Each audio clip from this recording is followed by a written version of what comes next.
Hello mga kagala! Ayan, for today's vlog naman ay magluluto tayo ng pinakbet. Ayan, ito yung pakbet na may baboy. Siyempre, ang gagawin natin dito para mas masarap ay isasangag muna natin yung baboy.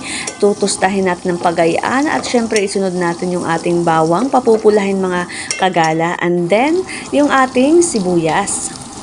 Papupulahin lang natin ng mga kagala ang sibuyas at saka natin isusunod yung ating kamatis. At hahaluin nga lang natin ito ng paganere mga kagala para naman ma-mix ng ayos at maluto lahat. Talagang masarap kasi mga kagala talaga pagka lutong-luto yung ating baboy na malatosted talaga ang datingan. At syempre yung ating bawang ay pinapula natin. Talaga namang napakasarap ang kakalabasan yan mga kagala mamaya. Ayan, so isunod na rin natin ang ating kamatis. At kanina pa naghihintay itong kamatis na ito. At gusto na nga rin maluto. So, hahaluin lang natin ito mga kagala at syempre ang mahiwagang ingredients na ilalagay natin ay ang ating paminta. Ayan.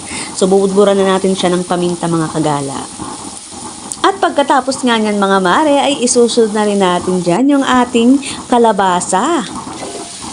Lalong masarap mga kagala ang ating pakbit pagka ang ginamit nyo at binili nyo dito ay ang maligat na kalabasa. Tapos, isunod na rin natin dito yung ating toyo. At hahaluin nga lang natin ito mga kagala at syempre, bibida ko nga pala yung aming gamit na pagluluto dito, yung use oil lang tsaka may blower lang.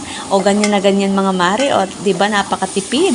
Ito ay gawa sa bakal mga mare, ayan. So, back to luto tayo, hahaluin muna natin yung kalabasa. And then, isusunod na rin natin yung ating tubig. Ayan, lalagyan natin siya ng kunting tubig mga kagala para may tubig na at masabaw-sabaw yung ating pakbet.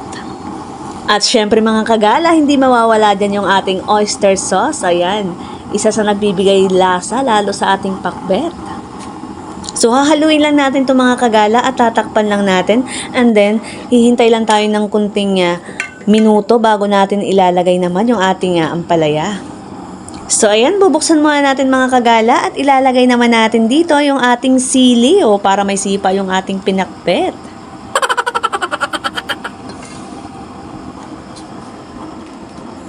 And after 30 days, ay ilalagay na rin natin yung ating ampalaya. Tapos, hahaluin lang natin mga kagala.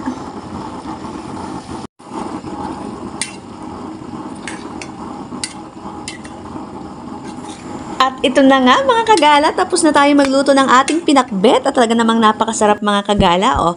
Sa mga gustong matuto, magluto ng pinakbet, please watch and follow Idols Kagala TV at kung may mga suggestion kayo, comment down below.